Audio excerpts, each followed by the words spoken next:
et Maddy.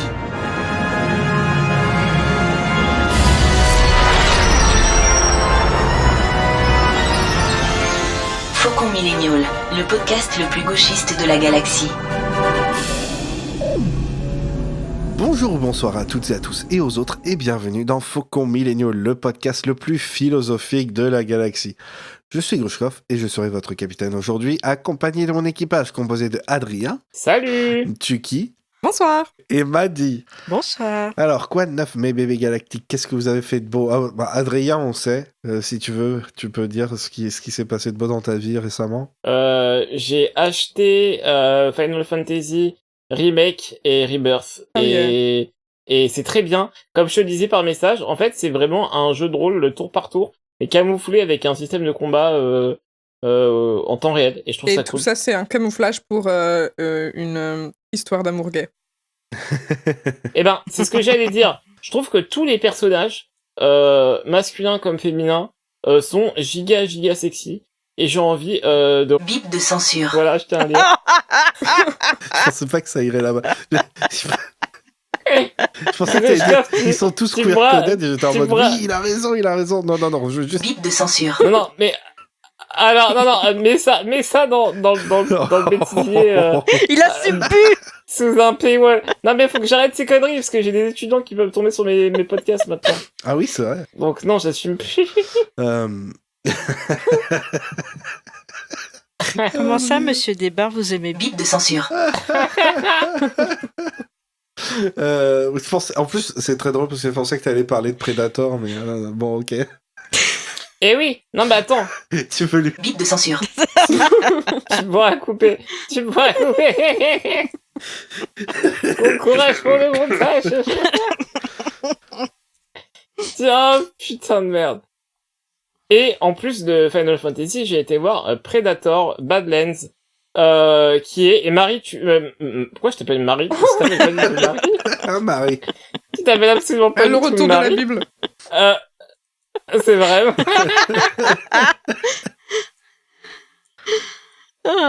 Putain, l'épisode a commencé il y a vraiment 2 minutes et je pleure de rire déjà, c'est terrible. Et il m'a dit, tu pourras du coup être d'accord avec moi et attester mes paroles. Predator Badlands, c'est un banger. Ah ouais, c'est incroyable. C'est trop bien, vraiment.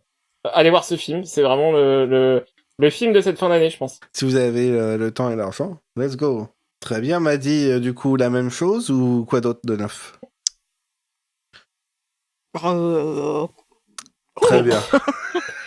Vous savez, moi, j'attends juste qu'on enregistre. Hein. Je fais pas grand-chose sur le vie. Elle est en pause entre les trucs comme un robot. Tu sais, on la range dans le placard quand on a fait les enregistrements, tu sais. T'es un bébé. Je sais pas pourquoi, en ce moment, à chaque fois que quelqu'un parle de bébé, Tu pleures. je pense aux Sims qui posent les bébés par terre. Je sais pas pourquoi. Oh purée. Du coup, et toi, quoi de neuf? J'ai travaillé, j'ai écrit des emails administratifs et j'ai fait une partie de D&D. Ouais, voilà. Très bien. Devinez le seul truc amusant dans le lot. Le seul truc où mails. j'étais pas en panique et crise d'angoisse. Ah bah, le courrier administratif. Ah, les évidemment. emails. Ok, très bien. Et du coup, aujourd'hui, nous nous retrouvons pour un nouveau... Attends, et toi alors, du coup, quoi de neuf?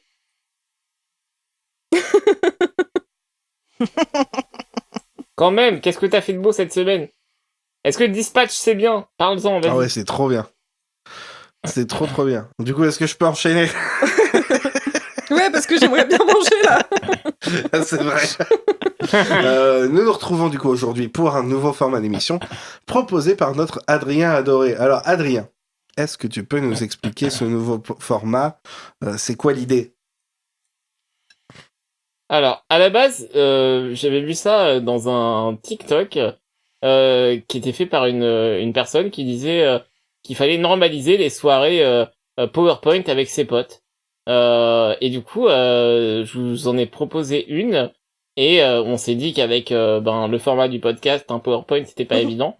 Mais du coup, c'était l'occasion de présenter quelque chose sur un sujet, une réflexion, sur un sujet lié à Star Wars. Voilà. Et du coup, voilà, c'est une session d'essai. En fait, on verra bien si ça fonctionne ou pas. Mais je suis content de faire ça avec vous, ça va être rigolo. Yep. Et du coup, bienvenue dans Faucon présente première édition, dans laquelle, du coup, Adrien et moi, je crois, c'est tout. C'est ça, hein? Ouais, j'ai pas eu le temps avec le travail et tout. Madame, vous aviez dit la semaine prochaine le devoir. Hein. Non, voilà, du coup, Adrien et moi, nous allons présenter nos sujets cette semaine et on va bien voir comment ça se passe. Du coup, comme c'était l'idée d'Adrien, je lui propose de commencer avec sa présentation. Adrien, je te laisse y aller.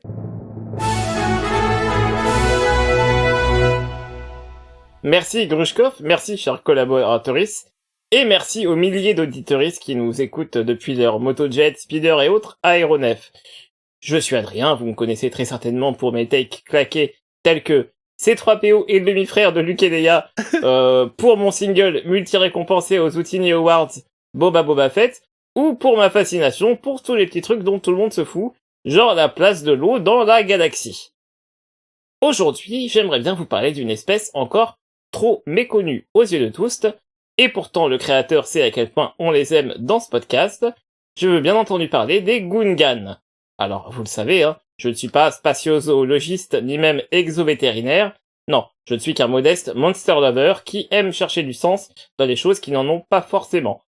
Et c'est pourquoi aujourd'hui je vous propose que l'on s'interroge ensemble sur la chaîne alimentaire de Naboo, en essayant notamment de comprendre qui est le prédateur du Gungan et quelle est l'espèce la plus dangereuse de la planète. Fantastique. On va faire un point de contexte pour commencer, même si je suppose que vous connaissez absolument tous Naboo. Oui. Alors, petit quiz rapidement, vous pouvez jouer chez vous si vous le souhaitez. Dans quel système se situe Naboo? Ah, c'est pas le système Naboo? Oh la vache, le trou.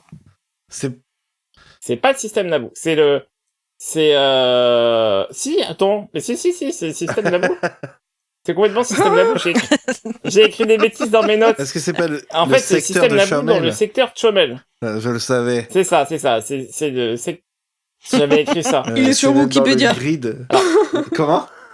Je viens de voir que t'es sur Wikipédia. Écoute, tu viendras me voir à la fin de l'heure, gros cop. Alors, vous n'êtes pas sans savoir, Naboo est un monde aux multiples biomes avec des écosystèmes riches et variés. Scalefish, Sando Aqua Monsters, OPC Killers partagent les multiples points d'eau, océans et lacs avec les Gungans, tandis qu'à la surface, humains, Falumpasets, Garlaraz et autres Narglaches cohabitent. La faune de Naboo est complexe, et les espèces ne sont pas toujours dans une bonne entente. Nombreux sont les accidents et les guerres de territoire. De fait, humains et Gungans, qui semblent à première vue les deux espèces intelligentes majeures de la planète, s'évitent. Alors, loin de moi l'idée de vous faire un cours magistral sur les enjeux de pouvoir entre les humains et les Gungans et l'histoire de la colonisation sur Naboo, je garde ça pour un autre épisode, ce n'est pas le propos ici. Toujours est-il que ces deux espèces bipèdes sont, suite à la libération du blocus de l'impitoyable Fédération du Commerce, en plutôt bonne entente. En effet, les Gungans ont enfin un siège au Sénat galactique, Jar Jar chancelier, et les relations établies semblent cordiales, si ce n'est amicales. Tout ceci nous permet alors de statuer dans un premier temps que les humains, aussi perfides et imparfaits soient-ils, ne sont pas des prédateurs pour les Gungans. Bien entendu, de nombreuses espèces aquatiques sont d'un danger sans pareil sur Naboo. Nous l'avons évoqué juste avant, mais les Sando Aqua Monsters et les OPC Killers font partie, bien entendu, des espèces les plus dangereuses du système, de même que les Coloclofishes. Ces trois espèces aquatiques carnivores n'hésitent alors pas à traquer, tuer et avaler quiconque se tient sur leur route. Ceci étant dit, je pense qu'il est impossible de considérer ces trois monstres marins comme étant le prédateur ultime du Gungan. Nous le savons tous ici, les Gungans sont dotés d'une intelligence guerrière et technologique très avancée. Force est de constater que ces derniers ont pu évoluer sans aucun problème dans plusieurs environnements, aquatiques comme terrestres, et ainsi ont pu développer un arsenal d'armes leur permettant de se défendre face à tout type de créatures aquatiques.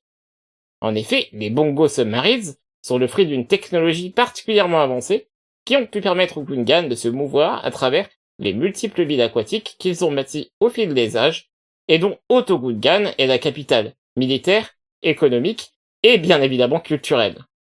Mais alors, si les Gungans n'ont rien à craindre dans les océans, pourquoi est-ce que Jar Jar a paniqué lorsqu'il a écorté les Jedi Qui-Gon Jinn et Obi-Wan Kenobi jusqu'à Feed dans un voyage en Bongo semé d'embûches lors du blocus de Naboo? Eh bien tout simplement parce que, c'est bien connu, les humains sont de piètres pilotes aquatiques. Je suis d'ailleurs absolument certain que c'était la première fois qu'Obi-Wan eût touché les commandes d'un tel engin. À la place de Monsieur Binks, moi aussi j'aurais eu peur de croiser d'immenses monstres marins avec des Jedi humains aux commandes. D'ailleurs, lorsque Jar Jar s'aventure seul dans les eaux nabooiennes, il ne montre aucun signe de stress et de panique. Plus à personne là-bas, cité Gungan déserte. Les Holo News, qui nous sont parvenus de cette époque, racontent également que Jar Jar a expliqué aux Jedi et à ce collabo de Panaka que les Gungans se réfugient dans un sanctuaire à la surface, si besoin, témoignant une nouvelle fois de la versatilité et de l'ingéniosité dont fait part l'espèce. En effet, s'il y a toujours un plus gros poisson, les Gungans sont beaucoup trop avancés scientifiquement pour se faire tuer par, des poissons, aussi gros soient-ils. À la surface, les Gungans ne sont pas à plaindre non plus. Ils apprivoisent un certain nombre d'espèces, certaines plus dangereuses que d'autres, et les emmènent en guerre ou tout simplement s'en servent au quotidien. Les Kaadus et les Fambas en sont deux exemples, puisqu'ils ont combattu aux côtés des amphibiens pendant la guerre contre la Fédération du Commerce. De plus, nous sommes obligés de constater que, face aux défenses et aux armes hydrostatiques que les Gungans déploient pour les conflits terrestres, aucune espèce endémique de Naboo ne pourrait les surpasser, sous peine de se prendre un méga boumas dans le visage ou un coup d'électropole dans le cul. Et j'ai vérifié, leurs armes, ça s'appelle vraiment des électropoles. Mhm. Tout ceci nous amène donc à repenser le concept de prédation même, puisqu'a priori, aucune autre espèce de Naboo ne peut chasser ouvertement le Gungan, laquelle peut être un danger pour ce dernier. Eh bien, à travers nos recherches et l'étude de l'ensemble de la faune de Naboo, il y a bien une espèce qui me semble dangereuse pour nos amis amphibiens. Et pour cause, c'est l'une des espèces les moins renseignées et les plus inconnues de tout le système, et peut-être même de toute la galaxie, puisque son entrée encyclopédique ne fait que 3 lignes. J'ai nommé le canard.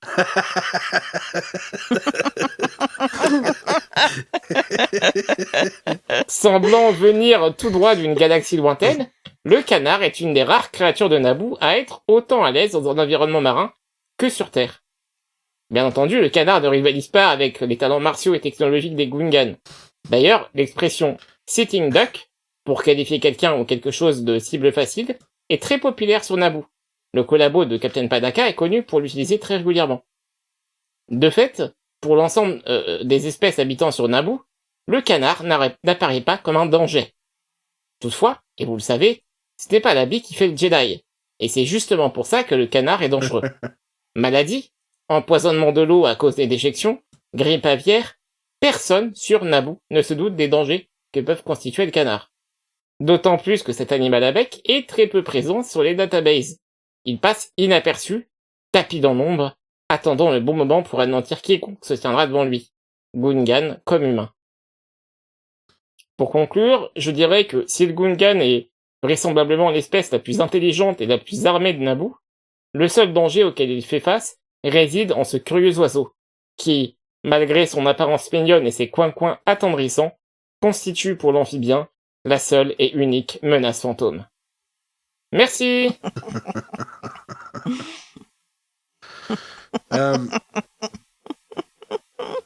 Merci beaucoup pour ta présentation, Adrien. Est-ce que vous avez des questions pour lui à la suite de cette présentation?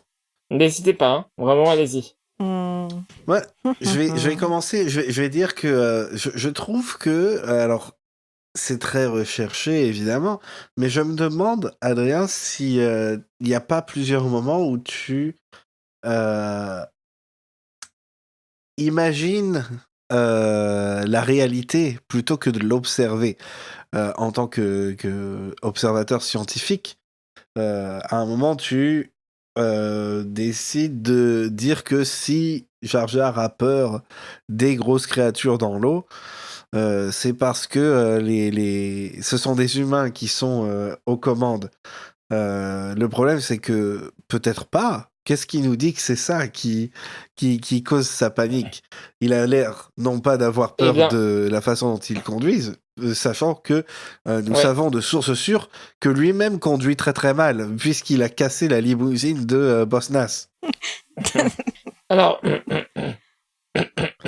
merci pour cette question, Grushkov.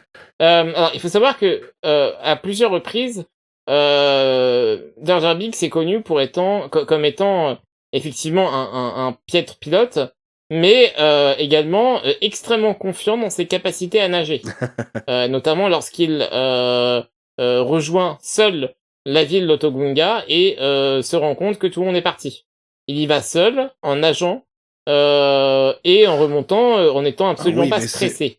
Je pense que Jar Jar n'a pas peur des eaux de Naboo et de ce qui se passe dans les abysses Mais on ne voit de pas la planète. À mon nager avis. dans les abysses. Les Otogunga n'est pas si profonde dans les eaux de Naboo. Il est vrai. Mais ceci dit, les créatures abyssales, si j'ose dire, ne constituent pas un danger pour les Gungans, puisque ils ne pourraient pas monter là où résident les Gungans, si tu veux. Là Ça, est c'est tout probable, oui. toute la question de justement que les Jedi ne savaient pas du tout où aller et ont emprunté des routes absolument horribles. Ça, plus couplé au fait que Obi-Wan ne sache pas conduire, puisqu'on le rappelle, c'est un jeune Padawan enfin, un vieux Padawan en l'occurrence, mais quand même un Padawan qui n'a jamais vu de Bongo de sa vie. Je comprends que Jar Jar soit paniqué. Hmm. Merci pour votre question. Avez-vous d'autres questions, les amis? Vas-y. Oui, j'ai une Non, question. non, vas-y. Madi. Ah, bah vas-y, Tuki. Ah, Tuki. J'allais dire, est-ce que tu penses que le fait que les Gungans vivent aussi profondément sous l'eau est justement pour éviter les canards? Parce que j'imagine que les canards peuvent pas plonger trop loin non plus. Et du coup, les Gungans vivent juste en dessous de la limite possible pour les canards d'atteindre sous l'eau. Merci pour ta question, Tuki. Je pense que les Gungans n'ont aucune idée de la menace que représentent les canards. À mon avis, c'est quelque chose qui est vraiment inconnu sur Naboo, et je pense qu'on devrait d'ailleurs les prévenir au plus vite. Les canards sont tapis dans l'ombre et personne ne se représente la mesure du danger qu'ils représentent. C'est vraiment, pour moi, les canards sont, comme je l'ai dit, attendrissants pour quiconque les verrait. Et c'est d'ailleurs pour ça qu'ils en sont dangereux. Je pense pas que les Gungans eussent été au courant de la violence dont peuvent faire preuve les canards. Et voilà. Mais c'est une bonne interrogation. Peut-être jadis, lorsqu'Otogunga a été bâti, peut-être que les anciens Gungans avaient effectivement déjà prévu le coup. Je n'en sais rien, mais ceci dit, il n'en reste aucune trace dans les archives Gungan Ça pourrait être un aujourd'hui. plan. Les canards auraient pu très bien effacer en plus tout ça. Complètement. Complètement. Merci pour votre question, Tuki. Madi, je vais prendre une question encore. Oui, c'est une question. Quand vous parlez de prédateurs du Gungan, est-ce que vous faites référence à la chaîne alimentaire ou non? Absolument. Je me suis basé sur les travaux de l'exobiologiste de Coruscant, son nom m'échappe, mais il va revenir, qui justement a bâti tout un recueil sur l'Holonet de créatures aliens, extraterrestres, notamment dans tout le secteur Chomel. Et du coup, je me suis basé là-dessus. Ça a été un peu mon point de départ pour cette recherche. Voilà.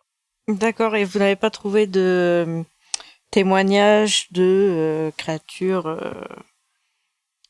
par exemple, si nous prenons dans d'autres galaxies, il est possible que des créatures dans la chaîne alimentaire puissent être élevées.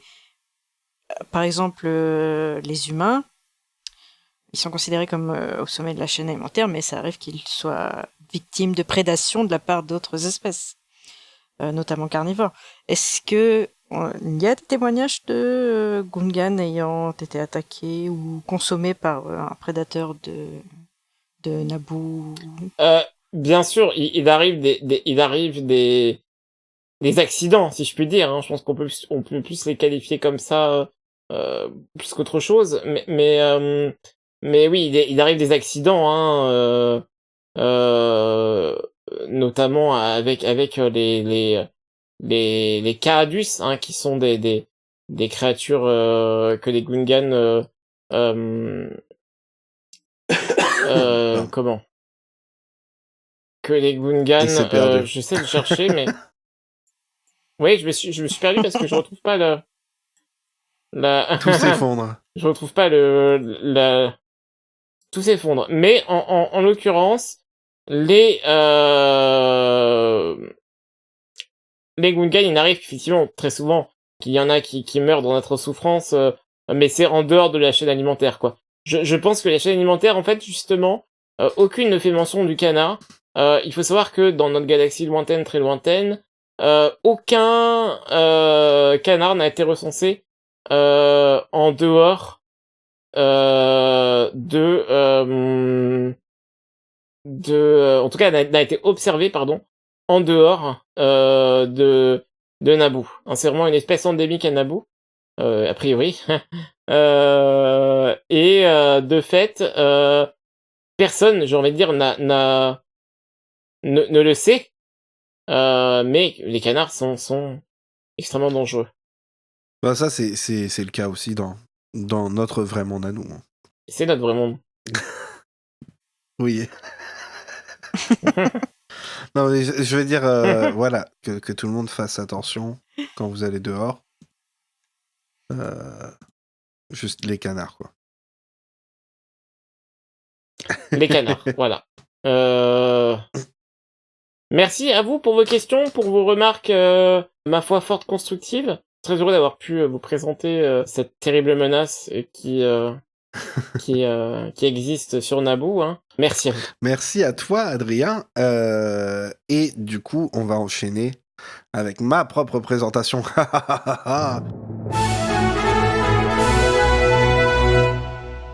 Bonjour ou bonsoir tout le monde, je suis Grushkov. Je me suis déjà présenté en début d'émission, mais maintenant c'est à mon tour de passer et présenter mon sujet. Quand Adrien est venu nous proposer cette émission, j'ai eu une explosion d'idées, et la partie la plus difficile au final fut de décider quel sujet garder. Du coup, je me suis donné quelques critères. Il fallait que ce soit un vrai sujet que je pourrais traiter sérieusement, mais il fallait pas que ce soit trop sérieux non plus. C'était essentiel pour moi que ce soit un sujet pour lequel j'ai une opinion qui soit la mienne, et que le public et vous se disent oui, ok, c'est une take de Grushkov, pas de doute. Ouais. Du coup, il fallait aussi que ce soit un sujet que j'aurais pu aborder dans le passé, mais sans trop m'y attarder, par exemple, dans le podcast. Bon, ces critères m'ont aidé à affiner le nombre de sujets que je pouvais présenter, mais c'était quand même pas assez. Et puis, il y a une semaine, sur Blue Sky, j'ai vu quelqu'un parler de l'un de mes sujets, justement, et avoir une opinion totalement opposée à la mienne. Et du coup, ça m'a convaincu de traiter ce sujet-là en priorité. Et du coup, je vais vous poser une question. Selon vous, quels sont les éléments les plus iconiques de la saga Star Wars ? Voilà. La musique, La musique, oui, très bien. Oui. l'étoile de la mort et Ouais. le Faucon Millennium, les X-Wing et TIE Fighter, Ouais. les Stormtroopers, Oui. les sabres laser, Oui. Le casque de Dark Vador. Non, Ah tu ouais, l'as Dark dit. Vador, ouais. J'avais pas dit, mais bien joué. Les droïdes. Les C'est vrai. droïdes, très très bien. Enfin, il y a énormément de choses, voilà. Énormément de choses. Et l'un de ces éléments iconiques, évidemment, de manière globale, ce sont les vilains. Dark Vador, Tarkin, Dark Maul, Palpatine, on a des méchants très iconiques dans Star Wars qui débordent à travers la pop culture. Les canards. Et les canards, évidemment. Et c'est quelque chose qui a été beaucoup critiqué dans la postlogie. Après TFA, Force Awakens, on lisait partout que Kylo Ren, c'était juste un Dark Vador wannabe emo. Ce qui est le cas, c'est pas un défaut, hein, c'est une feature, mais on en parlera plus tard. On dirait que Snoke, c'était qu'un Palpatine wannabe géant. Turns out, il n'était pas géant. Et Hux, c'était une version incel de Tarkin. Et Phasma, bon, elle existait. Ensuite, après l'épisode 8, on reprochait que Snoke était mort trop vite. Pareil pour Phasma. Et que Hux était trop ridiculisé. Du coup, ils ont ramené Palpatine pour le dernier. Et ça a encore été mal reçu. En plus du traitement de Hux, remplacé sur le volet par le général Pride.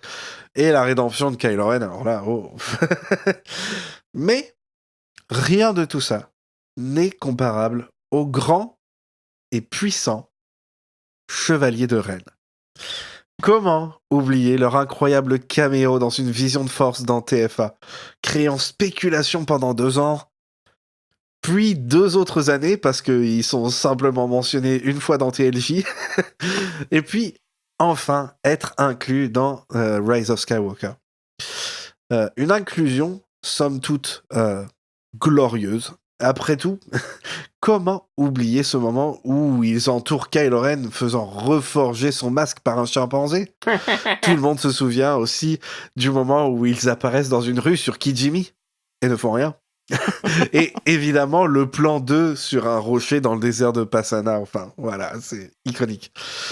Et évidemment, leur moment de gloire où ils tabassent un Ben Solo seul, puis se font massacrer en vitesse une fois qu'ils récupèrent un sabre laser. Glorieux, iconique. Il est indéniable que Vikrul, Cardo, Huchard, Trudgen, Kuruk et Aplek ont laissé leur marque dans l'inconscient collectif. Pardon. Je savais même pas qu'ils avaient des noms. Ridule. Oh non. Pardon. Oh non. On les... Pardon. Ok. Ont laissé leur marque dans l'inconscient collectif et sont devenus, j'ai le nez bouché, sont devenus des personnages iconiques et adorés de cette saga que nous aimons tant. Enfin, pas vraiment. Leur inutilité dans la postlogie a été largement critiquée. On va pas revenir là-dessus, c'est assez évident. Mais leur histoire ne s'arrête pas à leurs brèves apparitions à travers les films. Charles Soule, auteur de nombreux ouvrages Star Wars, tel Light of the Jedi, et les comics Crimson Reign et Rise of Skywalker, ou en ce moment Legacy of Vader, nous en a donné beaucoup plus. Beaucoup plus. Tout d'abord, il nous a présenté leur précédent chef, nommé simplement Ren, un mec tout à fait normal, qui appelait son sabre laser le Ren, et qui se brûlait lui-même le corps au sabre laser pour montrer à quel point il fallait le prendre au sérieux, et il était cool. Et on king shame pas.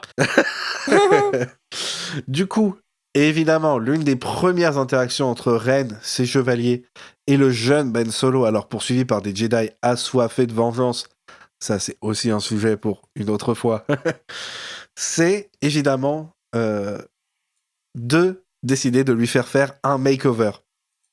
En gros, les chevaliers de Ren, basiquement, c'est l'équivalent de Queer Eye dans une galaxie. Et c'est 100% vrai. Hein.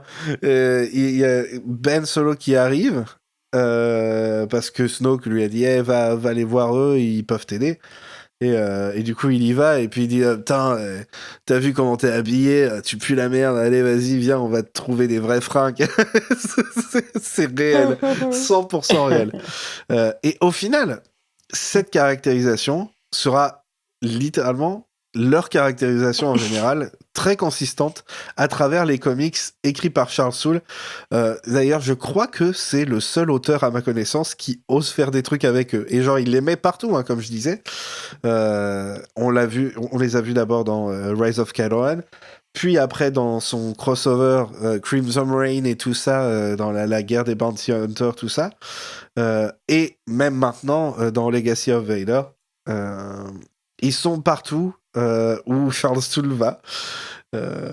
Et du coup, parce qu'ils sont comme ça, ils sont toujours critiqués. Ils sont ridicules, pas assez menaçants, trop corny, juste trop nuls. Eh bien moi, je dis parfait. Je dis parfait, mais pas seulement. Je dis aussi tant mieux. Star Wars a des méchants iconiques, et on en aura d'autres dans le futur. Il y a qu'à voir l'étranger dans The Acolyte, par exemple. Littéralement, le personnage qui a fait se retourner leur veste tous les haters. Je m'en souviendrai toujours, hein. de ça, et d'avoir tous les épisodes à chaque fois, c'était un calvaire, et puis d'un seul coup, il y a lui qui apparaît, qui se bat, et ils font comme s'ils avaient toujours adoré. Bon, bref. Mais parlons d'un autre méchant absolument iconique de Star Wars, un personnage tellement iconique qu'il a été ramené et a même eu sa propre série avant de se faire voler la vedette. Boba Fett. Il est cool, Boba Fett, hein. Il pilote un fer à repasser, il appelle l'Empire pour capturer Han, Leia et Chewie. Il le fait pas lui-même, hein. Il va sur Bespin, il les suit, et puis il appelle l'Empire, ils sont là, et puis il fait rien du tout, il tire vite fait dans les couloirs de Bespin, ne touche personne. Et dans la suite, il est tout cool dans le palais de Jabba, là, il hoche la tête et tout. Et après, il se bat sur la barge, il se fait bolosser par Luke, et un Han temporairement aveugle. C'est pas genre un personnage qui a été aveugle toute sa vie et tout, et du coup qui a appris à naviguer le monde sans voir. C'est Han Solo déjà, pas très fut-fut quand il a les yeux ouverts, mais là il est aveugle et il arrive à battre Boba Fett, et après il se fait bouffer par un anus géant. Et pourtant, Boba Fett est adoré par la fanbase. Il a gagné sa popularité presque uniquement basée sur Vador qui dit pas de désintégration, et aussi en faisant quelque chose qui est très populaire en ce moment, le aura farming. Vous avez pas remarqué, Boba Fett, les 3/4 de ses interactions, il est juste là, et puis il a les bras croisés au niveau de sa bite souvent. Ou alors il tient son vaisseau. Non, il tient son blaster. Et il est là, il fait rien. Littéralement, aura farming. Hein. Et qui passe son temps à faire du aura farming? Je vous ai dit tout à l'heure. Il branle rien dans le flashback dans TFA. Sur Kijimi, ils arrivent, ils font rien du tout. Et ils prennent la pause sur Passada, sur un rocher, au milieu de nulle part. Il n'y a rien du tout. Ils sont dans le désert. Ils sont juste en train de aura farmer les Knights of Ren. Et d'ailleurs, on peut faire une petite parenthèse là-dessus. L'aura farming, c'est presque primordial pour un méchant iconique de Star Wars. Hein. Boba Fett, évidemment. Vador le fait beaucoup. Vador, il fait que ça. Hein. Ah ouais. Vador, dans le premier film, c'est que ça. Ah ouais. Vador, littéralement, sa première scène, c'est de l'aura farming. La première scène de la saga. Il dit rien, il avance, il regarde les cadavres, et puis il avance encore un peu. Maul, sa scène la plus iconique, quand les portes s'ouvrent sur Naboo. Vous croyez qu'il fait ça? Pourquoi? Il est juste là en train de aura farm à mort. C'est tout. Voilà. Et du coup, c'est un art, et cet art est perpétué dans la postlogie. Non pas par Snoke, non pas par Kylo Ren, parce qu'il tient pas, il tient pas en place, mais par les Chevaliers de Ren. Ça fait partie de l'ADN de Star Wars, et surtout quand on considère l'envie de Lucas de rendre hommage aux serials de son enfance, et notamment Flash Gordon. Les méchants ridicules, je dirais même qu'on n'en a pas eu assez dans Star Wars, surtout les films. En général, je pense que c'est un art un peu perdu de nos jours. Maintenant, la plupart du temps, quand un méchant est nul, c'est un défaut. Genre, au premier degré, c'est juste le méchant est nul. Mais, malgré tous les défauts que je pourrais citer de Tross, les Chevaliers de Ren n'en sont pas un. Ils sont nuls, et c'est ça qui les rend parfaits. Merci. Merci. Bravo. C'était trop bien. Des questions? Moi, j'en ai une. Oui, vous au fond. C'est lequel ton bias dans les Knights of Ren? Vous rigolez? Vous rigolez? Je vérifie juste vite fait si c'est bien son nom. T'en Ouais. as un? Vikrul. Oui, Vikrul. Ça a Je vais toujours été regarder mon qui c'est, préféré. attends. Et c'est très drôle parce que c'est celui qui a le gaufre waffle maker. Ah oui, d'accord, ok, c'est lui. Juste cette phrase, elle est improbable. Véhicule. Celui qui a le waffle maker, quoi. Genre. Et Je c'est valide. de loin mon préféré. Et il y en avait un deuxième que j'aimais bien, mais il faut que je vérifie lequel des deux c'est que auquel je pense. Non, c'est pas celui-là. Celui-là, il est un peu dégueu. Il est un peu cool. Aplek, on dirait un gars qui est dans un groupe de death metal. Du coup, c'est probablement, je vais le dire avant de regarder, mais c'est probablement mon deuxième, c'est probablement mon bias breaker. Non, c'est probablement Trudgen. Très bien. Laisse-moi regarder. Non, pas du tout. Oh, bah, je sais plus alors. Trudgen, il est dégueulasse. Hein. Je vais tous les regarder du coup pour voir qui est mon bias breaker. Mais pour sûr, mon bias, c'est Vikrul. Très bien. Merci. Voilà. C'était important. Ah, c'est Cardo. C'est Cardo. C'est celui qui est qui a le seul qui a pas une arme de corps à corps. Il a pas l'air d'avoir sa place là et du coup ça me fait rire. Voilà. Cardo à ne pas confondre avec moitié d'huile. Oh putain. C'est horrible. Donc si vous avez d'autres questions. Est-ce que c'est pas important d'être poseur quand on est méchant? Ah bah ça fait partie de l'ADN, c'est ce que je disais. Hein. C'est ce que je disais absolument. Pour moi, c'est exactement that's my point. Être poseur, ça fait partie de être un méchant dans Star Wars de toute façon. Et franchement, parfois, même en étant un héros, hein, Obi-Wan, Aura Farming, c'est le maître. Hein. C'est Il vrai, fait ouais. que ça, même quand il est vieux. Ouais. Surtout quand il est vieux, en vrai. Non, mais je repense à Boba Fett, c'est vrai que... Enfin, comment dire? Comment tu peux critiquer les Chevaliers de Ren quand tu adores Boba Fett avant la série The Book of Boba Fett? Ouais, c'est vrai.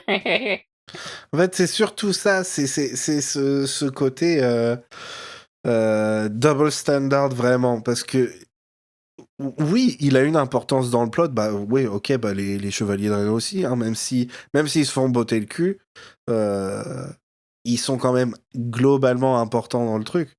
Mais les trois quarts de ce qu'ils font, c'est inutile. Ils aura farm, comme je disais. Et c'est exactement Boba Fett aussi. Hein. Mais même Phasma, c'est pareil. Hein. Oui, c'est vrai. Mais Phasma, elle a moins de présence, mais elle est 100% dans ce trop-plein. Mais bizarrement, alors pourtant c'est une femme, elle est moins critiquée en général. C'est plus un truc de on aimerait en avoir plus. En plus, elle a eu son propre roman et tout ça pour avoir un peu de fleshing out. Mais et les gens auraient aimé qu'elle revienne dans le troisième film. Là, heureusement, là, pour elle, ça n'a pas été le cas. Mais elle rentre totalement là-dedans aussi. Hein. Elle sait pourquoi elle est là. Et dans les livres, pas les comics, hein, dans les livres sans illustration, pour toi, qui est l'équivalent des Chevaliers de Rennes et de Boba Fett en termes de vilain poseur? Oh, je vois ce que tu essaies de faire, Chucky. Je connais un méchant, c'est sûr, qui fait ça des fois, même si c'est pas son truc principal. Mais il y a plein de moments dans les livres où, par exemple, dans la Haute République, où Marquis Honro, notamment, je pense à la bataille de Grisal, où il se tient en haut et il regarde en contrebas avec la bataille qui se déroule et tout ça, et il est juste là, littéralement en mode aura farming, qui fait exprès pour que les Jedi viennent à lui et leur tendre un piège. C'est limite du weaponized aura farming. Oui, lui, c'est un expert pour ça. Mais lui, il est actif. C'est vraiment une menace. Je parle de vraiment quelqu'un comme les chevaliers et le Boba Fett original qui sont pas du tout des menaces.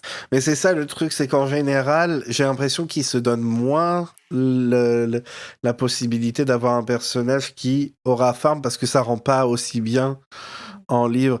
Mais souvent, quand il y a Vador dans un livre et que surtout tu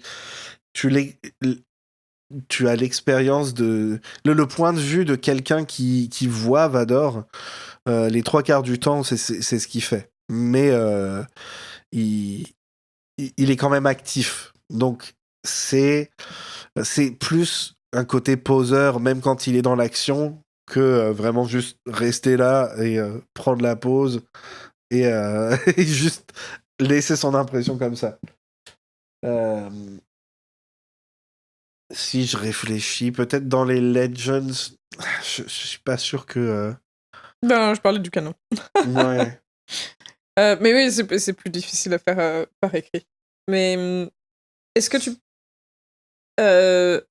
comme ça en tête, est-ce que tu as d'autres noms de vilains poseurs dans les live action?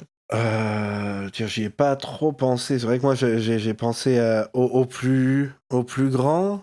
Est-ce que Krennic, tu le compterais là-dedans? Est-ce que Krennic... Je sais pas. J'ouvre la question aux autres. Est-ce que vous pensez que Krennic rentre dans cette catégorie, par exemple? Alors, pour moi, il rentre dans cette catégorie dans le trailer de Rogue One. Ouais, je suis d'accord. Ah oui, c'est vrai. Tous les plans, d'ailleurs, tous les plans où il aura farm à mort, Ouais. genre celui où il est dans la salle de conférence, tête baissée et tout, ou celle où il marche avec sa cape dans l'eau sur Scarif, complètement coupé du film. Et ça, c'est 3000% aura farming, hein, parce qu'il accomplit rien du tout. Il est juste là pour être classe. Mais j'ai un nom méchant auquel je viens de penser, là, par exemple, au début comment ça s'appelle, du Retour du Jedi, Luke le fait beaucoup aussi, quand il arrive dans le palais de Jabba, notamment. Ah oui, avec ses bottes Chanel. Il arrive en bottes Chanel et tout ça, il est là pour... Tu sais, c'est comme le truc... le gars qui filme en slow-mo les célébrités sur les red carpets. Je sais pas si vous avez déjà vu ça. Ah oui. Il les fait tourner d'un seul coup. Luke Skywalker au début de Retour du Jedi, c'est ça. Il est dans Glambot. Mais je trouve que dans la trilogie originale, pratiquement tous les personnages font de l'aura farming. Parce que pareil avec Anne, la façon dont il se met toujours dans une position et genre... Et Lando. je suis quasi... Ouais, voilà. Oh, Lando, même Leia, Lando. elle est dans dans la prison, elle est... Dessine-moi comme ça. Oui, c'est vrai. La pauvre, elle a rien Leia. d'autre à faire. Mais je pense que c'est une famille, hein. Ah, le moment où je trouve que Leia fait plus de Laura Farming, c'est dans The Last Jedi, quand ils ont, tu sais, entrouvert les portes de la base sur Craig Oui, et qu'ils mais regardent oui, avec, tu sais, la cape à c'est moitié vrai. devant. Ça a été mon fond Ça, d'écran pendant très c'est. longtemps d'ailleurs. Ah, ce plan est juste incroyable. C'est vraiment, pour moi, Rogue One et Last Jedi, c'est vraiment des films sublimes. Oh là là. Et du coup, les deux films ont cette propension. Je veux dire, on parle de Aura Farming, on a parlé de Vador. Littéralement, La la sapie. scène dans toutes les scènes de Vador dans Rogue One, c'est du pur Aura Farming. Il y en a une, elle a cassé les cerveaux de tout le monde dans le couloir. Juste lui qui allume le sabre laser comme ça, il avait pas besoin de le faire comme ça, mais évidemment qu'il va le faire. C'est Anakin Skywalker. Il l'a fait pour les petits padawans, il peut le faire pour tout. Non. Ah non, mais la galaxie de poseurs, quoi. Et je pense que c'est très bien, ça fait partie de l'ADN. Bien sûr. Putain, et- mais même Din Djarin, c'est un poseur dans Bien la première sûr. saison. Oh, Bien surtout, sûr. Mais ouais, les surtout dans la Mandaloriens, première c'est un saison. peuple de poseurs, hein, c'est leur Ouais. brand. Ah ouais, c'est vrai que c'est. En fait, c'est sais, dans la c'est- culture mandalorienne. Hein. This is the way. Je réfléchis et en fait, nos sujets, Gruche, ne sont pas si éloignés. Moi, c'est juste une menace qui n'est pas visible, et toi, au contraire, c'est des gens qui sont censés être menaçants, Qui mais sont qui ne très sont pas visibles. forcément et qui sont très visibles. Finalement, les ducks, c'est ceux qui aura farm le moins. J'allais dire justement, est-ce qu'on peut Oui. pas dire qu'ils font aussi de l'aura farming parce qu'ils sont juste là, être mignons, Mais non, faire mais partie du décor. non, parce que justement, ils sont tellement absents. Je veux dire, là, Oh, sur ils font Wiki- l'inverse, pas inaperçu. Bah c'est ça, c'est ça. Sur Wikipédia, t'as littéralement 3 lignes. Hein. En fait, ce que j'ai dit tout à l'heure dans ma présentation, c'était vraiment tout vrai. Tout ce que je dis, j'ai trouvé ça sur Wikipédia. J'ai rien inventé. Oui, oui, oui. Et vraiment, il y en a que sur Naboo. Des canards. Enfin bref. Mais même Kylo, c'est un Bien poseur. sûr, ouais. C'est... Mais il fait pas exprès. ouais, mais souvent, Il il a- a pas il a- le temps. Il a comment dire, un piédestal exprès pour son casque dans une salle c'est d'interrogatoire vrai, pour c'est se la péter, C'est vrai. Rempli de... Et ça, c'est très des drôle, cendres de ses ennemis. rempli des cendres de ses ennemis. Ce qui est très drôle parce que ils ont vraiment cette caractérisation. Désolé, hein.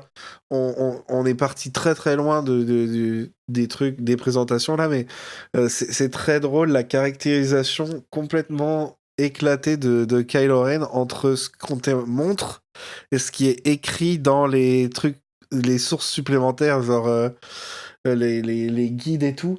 Où voilà, ça te dit oh ça les cendres de ses ennemis là-dedans et on t'apprend après que en vrai il a pas tué tant de monde que ça. On l'appelle The Jedi Killer. Il a tué un Jedi qui a causé la mort déjà d'autres Jedi qui essayaient de le tuer et c'était du self-defense. C'est vrai. On dit il a détruit l'académie de Luke. Non, c'est pas le cas. Mais ça, je peux faire tout un épisode là-dessus sur le fait que he did nothing wrong, mais genre vraiment, genre ok, il a tué son père, bah c'est quoi, c'est son père, il fait ce qu'il veut avec. Tu m'as donné la vie, bah moi je prends la tienne. Ah non. Est-ce que la caractérisation comme ça dans les livres de Star Wars où ça met des paragraphes comme ça sur les personnages, est-ce que c'est pas en fait des outils de propagande de Probablement, Star oui. Wars Bah, c'est probablement des outils de propagande des rebelles, oui, oui. Bah, c'est pour ça qu'on doit brûler tous les livres. Oh non. Donc voilà, ça c'était ma présentation. Ça m'a fait très plaisir de vous l'apporter. J'espère que ça vous a fait plaisir de l'entendre. Oui, Oui. C'est trop bien. Et du coup, on arrive à la conclusion de ce premier épisode de Faucon Présente. Qu'est-ce que vous en avez pensé déjà, Maddy et Tuki, qu'est-ce que vous en avez pensé? Mais c'était fun. Ouais. Du coup, j'ai enfin compris c'était quoi l'exercice. Bah moi j'ai déjà trouvé une idée, juste que j'ai pas eu le temps. Est-ce que vous trouverez le temps d'ici la semaine prochaine? Bah je sais pas, ça dépend pas de moi. Et toi, Adrien, est-ce que ça rend aussi bien que ce que tu espérais? Ouais, je pense. Après, à voir avec ce que nous diront les gens, mais moi, j'ai l'impression quand même que l'exercice est réussi, hein. Non, on s'en fout des gens. Non, bien sûr, mais en tout cas, c'était rigolo à faire. C'était rigolo à faire. Nous, on est des poseurs. Ah, Voilà, c'est ça. on est fait des ça On pour poseurs. vous donne un épisode, vous le prenez, on n'attend pas de feedback. En tout cas, voilà, c'était un très fun et j'espère que ça plaira à tout le monde. En tout cas, moi, ça m'a plu de le faire et j'ai hâte d'écouter ce que vous nous présenterez la prochaine fois. On se retrouve très bientôt pour un autre épisode parce qu'il y a eu une sortie Star Wars il y a pas longtemps. Ouais. Et faut qu'on en parle. Et on remercie évidemment chaleureusement Karel, Anthony, Aline, Valentin, Adrien et Adrien pour leur soutien sur Patreon. Gros bisous à tout le monde. Que la force soit avec vous. Et n'hésitez pas à en raffarmer dans la vraie vie. Et attention aux canards. Bisous. Bye bye. Bisous. Bye. Suivez Faucon Millennial sur Blue Sky et Patreon, et rejoignez notre Discord pour encore plus de discussions sur Star Wars et bien plus encore. Tous les liens sont dans la description. Bisous.